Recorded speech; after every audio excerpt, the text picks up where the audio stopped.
আল্লাহর হাবিব সাল্লাল্লাহু আলাইহি ওয়াসাল্লাম লম্বা সময় ধরে রাতে সেজদায় পড়ে থাকতেন।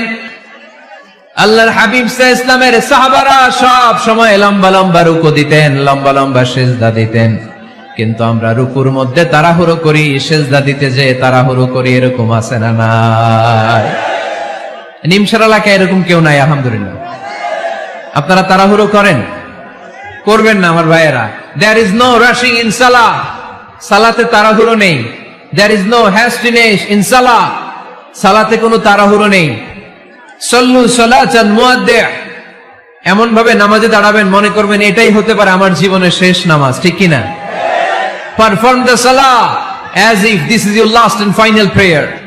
এমন ভাবে মুসল্লায় দাঁড়ান মনে করেন এটাই হতে পারে জীবনের শেষ নামাজ। This is my last chance. এখন বাজে 3:30। কেউ যদি বলে আসরের যে নামাজটা পড়বেন এটাই আপনার জীবনের শেষ নামাজ, ওই নামাজ আপনি তাড়াহুড়া করবেন? কথা বলেন। আরে কাঁদতে কাঁদতে আপনি শেষ। এত সুন্দর ওযু বানাবেন, এত সুন্দর আতর মেখে যায় নামাজ বিছিয়ে পাঞ্জাবিটা পরে আপনি নামাজে দাঁড়াবেন। রুকুতে কি সুন্দর রুকু করবেন, লম্বা সময় সেজদা করে চোখের পানি দিয়ে তো সেদিন আপনার জায়নামাজ আপনি ভিজিয়ে দিবেন, ঠিক কিনা? কেন এমনটা করবেন? কারণ আপনি জেনে গিয়েছেন এটাই আমার শেষ নামাজ, তাই না? তো প্রতিটা নামাজের সময় এই জিনিসটা ভাবলে সমস্যা কোথায়? আমরা যে আরো আধা ঘন্টা এখানকার সবাই বেঁচে থাকবো কোনো গ্যারান্টি আছে? আরো 10 মিনিট হায়াত পাবো, গ্যারান্টি?